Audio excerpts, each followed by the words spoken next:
Federalist, no. 16.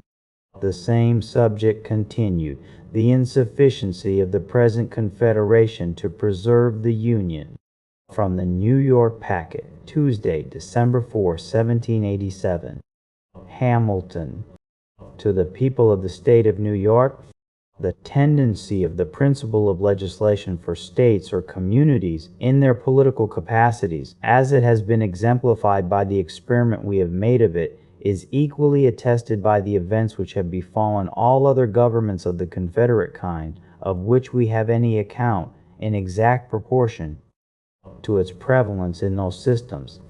The confirmations of this fact will be worthy of a distinct and particular examination.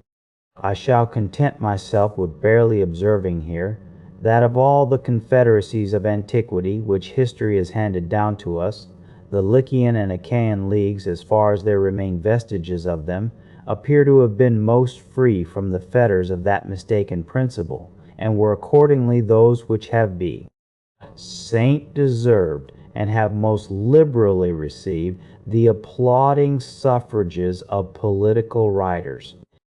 This exceptionable principle may, as truly as emphatically, be styled the parent of anarchy. It has been seen that delinquencies in the members of the Union are its natural and necessary offspring, and that whenever they happen, the only constitutional remedy is force, and the immediate effect of the use of it, civil W.R. It remains to inquire how far so odious an engine of government, in its application to us, would even be capable of answering its end. If there should not be a large army constantly at the disposal of the national government, it would either not be able to employ force at all, or, when this could be done, it would amount to a war between parts of the Confederacy concerning the infractions of a league, in which the strongest combination would be most likely to prevail, whether it consisted of those who supported or of those who resisted the general authority. It would rarely happen that the delinquency to be redressed would be confined to a single member, and if there were more than one who had neglected their duty, similarity of situation would induce them to unite for common defense. Independent of this motive of sympathy, if a large and influential state should happen to be the aggressing member, it would commonly have weight enough with its neighbors to win over some of them as associates to its cause. Specious arguments of danger to the common liberty could easily be contrived. Plausible excuses for the deficiencies of the party could, without difficulty, be invented to alarm the apprehensions, inflame the passions, and conciliate the good will, even of those states which were not chargeable with any violation or omission of duty. This would be the more likely to take place, as the delinquencies of the larger members might be expected sometimes to proceed from an ambitious premeditation in their rulers, with a view to getting rid of all external control upon their designs of personal aggrandizement, the better to effect which it is presumable the I would tamper beforehand with leading individuals in the adjacent states. If associates could not be found at home, recourse would be had to the aid of foreign powers, who would seldom be disinclined to encouraging the dissensions of a confederacy, from the firm union of which they had so much to fear. When the sword is once drawn, the passions of men observe no bounds of moderation.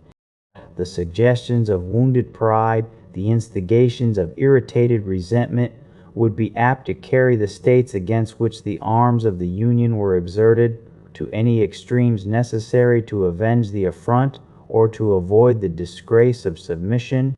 The first war of this kind would probably terminate in a dissolution of the Union. This may be considered as the violent death of the Confederacy. Its more natural death is what we now seem to be on the point of experiencing if the federal system be not speedily renovated in a more substantial form. It is not probable, considering the genius of this country, that the complying states would often be inclined to support the authority of the Union by engaging in a war against the non-complying states.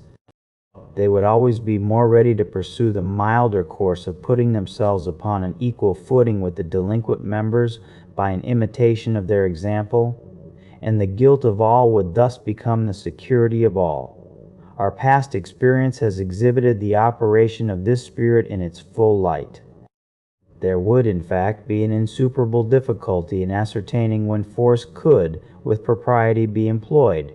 In the article of pecuniary contribution, which would be the most usual source of delinquency, it would often be impossible to decide whether it had proceeded from disinclination or inability. The pretense of the latter would always be at hand, and the case must be very flagrant in which its fallacy could be detected with sufficient certainty to justify the harsh expedient of compulsion. It is easy to see that this problem alone, as often as it should occur, would open a wide field for the exercise of factious views, of partiality, and of oppression in the majority that happen to prevail in the National Council. It seems to require no pains to prove that the states ought not to prefer a national constitution which could only be kept in motion by the instrumentality of a large army continually on foot to execute the ordinary requisitions or decrees of the government. And yet this is the plain alternative involved by those who wish to deny it the power of extending its operations to individuals. Such a scheme, if practicable at all, would instantly degenerate into a military despotism, but it will be found in every light impracticable. The resources of the Union would not be equal to the maintenance of an army considerable enough to confine the larger states within the limits of their duty, nor would the means ever be furnished of forming such an army in the first instance. Whoever considers the populousness and strength of several of these states singly at the present juncture, and looks forward to what they will become, even at the distance of half a century, will at once dismiss as idle and visionary any scheme which aims at regulating their movements by laws to operate upon them in the air collective capacities, and to be executed by a coercion applicable to them in the same capacities. A project of this kind is little less romantic than the monster-taming spirit which is attributed to the fabulous heroes and demigods of antiquity.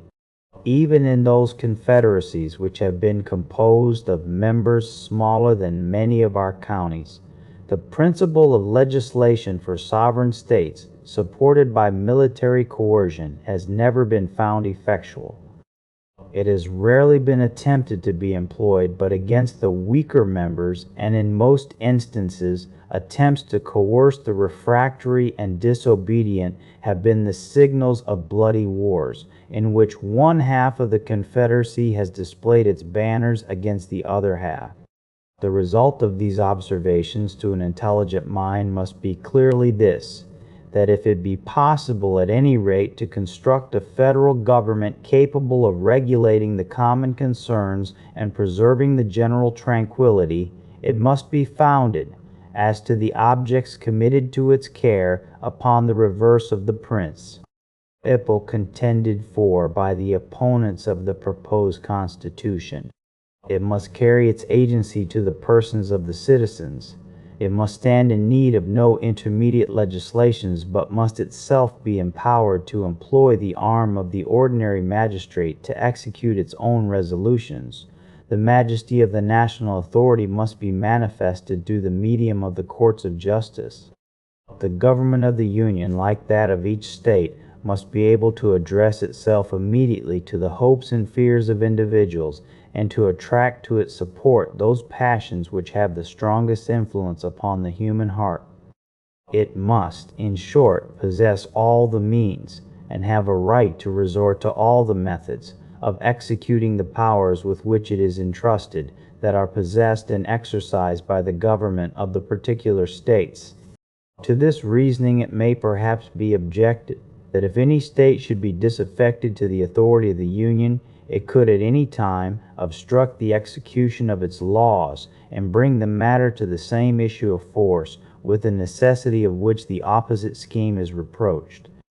The plausibility of this objection will vanish the moment we advert to the essential difference between a mere non-compliance and a direct and active resistance.